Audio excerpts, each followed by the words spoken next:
Welcome to Hood Champion Boxing and Sports. In boxing, you find a way to win or you find a way to lose.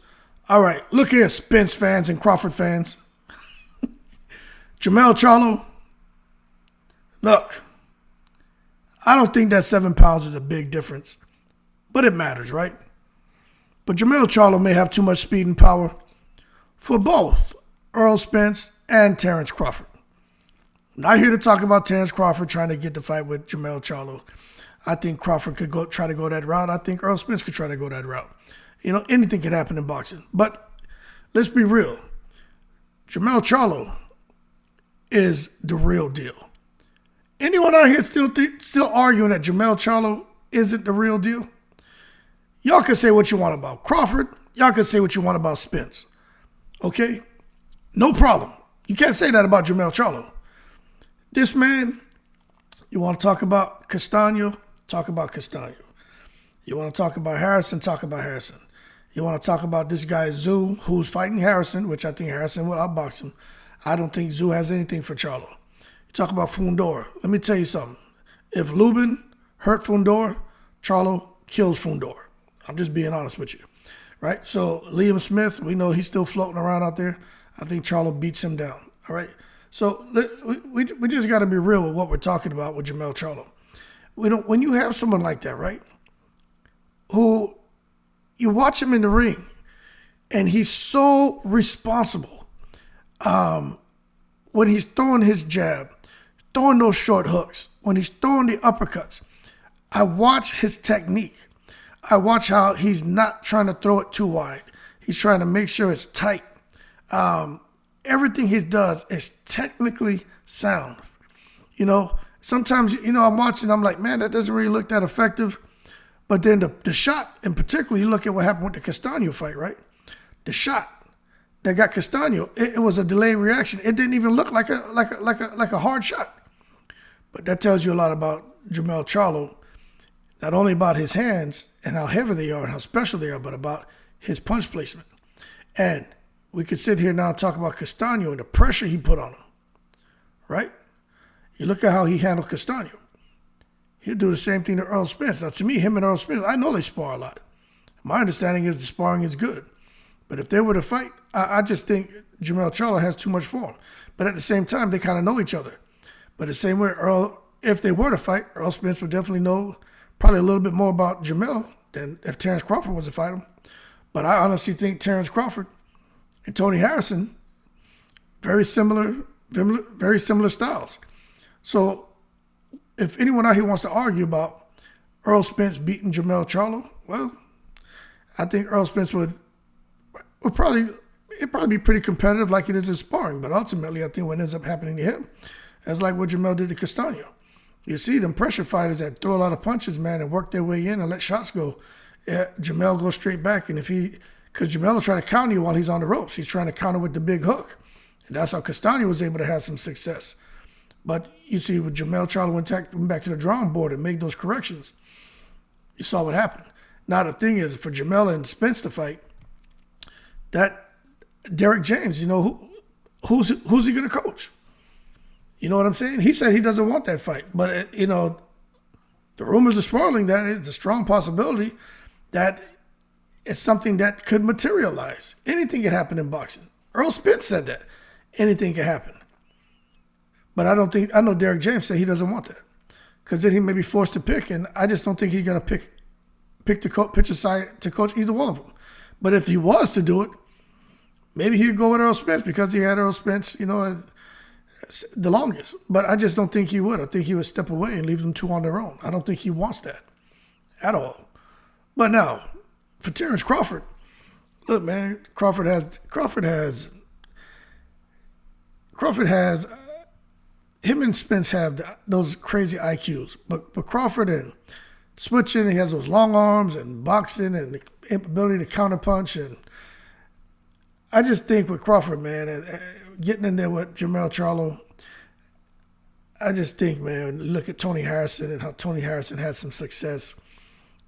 Maybe Crawford hit a little bit harder than Harrison, but we don't know that. But I'm just not sure. I'm convinced that Crawford will be able to get in there and defeat Jermell Charlo. I'm just not sure about that because Crawford has speed, he has IQ, he has great counterpunching ability, but Jermell has all that too. You look at Earl Spence, he can come and chop you down, throw a lot of shots, make it into a dogfight. Jermell Charlo can do that too, and he gets in there and he handles himself quite well, and he has the type of power to where when you're in that dogfight, if he lands one of his shots just halfway clean, he can short circuit his opponent and stun him and then get him out of there. So all in all, when we start talking about the style of Crawford and Spence and the speed they have at 147 and the power they have at 147, look, going up 7 pounds, super welterweight, it's a big difference. I'm telling you right now, I think, Liam Smith just beat Eubank Jr. I think Liam Smith, who's really a natural 154-pounder, I think Liam Smith would beat Charlo, would beat Crawford, and I think he would beat Spence. Tough guy like that, bigger opponent, that's what I think. I'm being honest with you. You got Madrimov, you got Conwell, Soro. Just tell you, man, Lubin is a good fight out there too. Who wins out of that? But we talk about the 7 pounds, to me, it's not that big of a difference, but 7 pounds, it matters. Crawford in the switch hitting and everything, Earl Spence coming behind the jab, banging to the body, getting stronger as the rounds progress. I think Charlo he's accustomed to that. He does the same kind of sparring, same kind of fighting. His stamina is on a whole nother level as well. There's just really no kink in Jermell's armor for me to say anybody at this time that's trying to get in there and fight him is going to give him any problems. I just don't see it. And I'm just being real. You think about Castaño beat Spence as amateurs. That would be a good fight. Castaño and Spence, or Castaño and Crawford. Who do you think wins out of those fights? Because Castaño could fight. He gets small, comes in with those shots, looping shots, and he hits hard. So that's all I'm saying. I think those guys need to cut their teeth on guys like that before they start even thinking about Jermell Charlo. But when you really look at it, hell, they even got Austin Trout still floating around out there. Austin Trout would be a good fight for a guy like Crawford or Spence. So we'll have to see, man, what they're really looking at doing, because if Crawford is really thinking about trying to go to 154, forget the whole thing about challenging Jermell.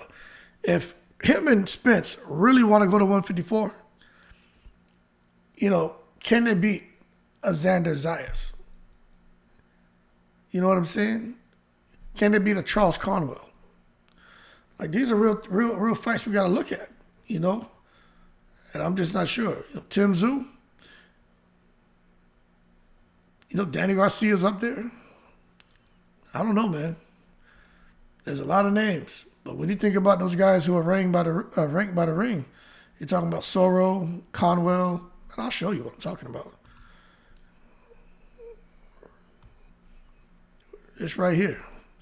You're talking about Earl Spence and Terrence Crawford fighting one of these guys and coming in there and taking over the division.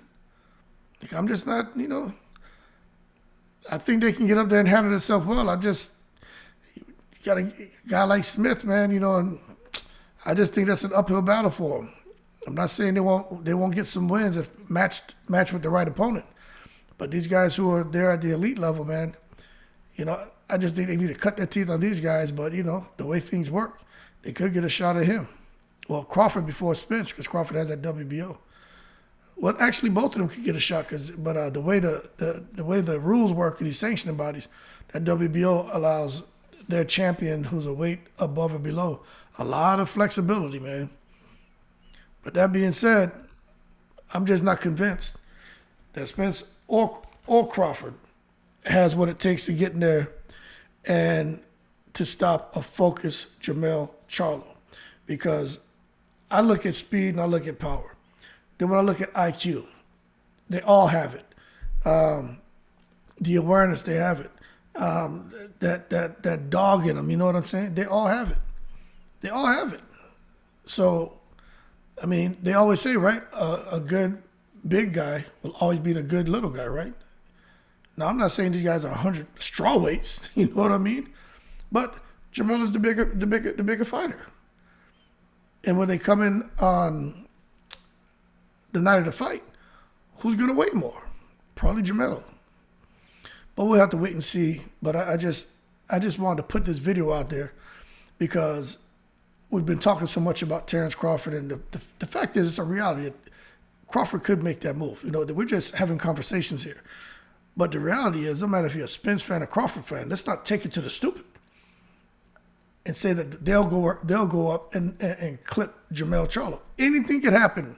It's boxing, but I think Charlo just has right now. He's just in his moment, man, and I just don't think anybody beats him right now. I don't. But I do think if Harrison gets through Costa Zoo and he gets back in there with Jermell, see, sometimes, right, they have certain styles that just give certain fighters problems. Juan Manuel Marquez and Pacquiao. You know what I'm saying? Antonio Tarver, Roy Jones. There's just certain styles that make it hard on fighters. Vitaly Klitschko and Lennox Lewis. I wish they would have had a second fight. But there's some of those styles that just make it hard. It is what it is. But that being said, y'all keep cool. I'm going to keep my eye on this whole thing about Crawford Spence and going up to 154 and, you know, what's going to happen with Jermell, if he's going to go to 160, Jermell to 168.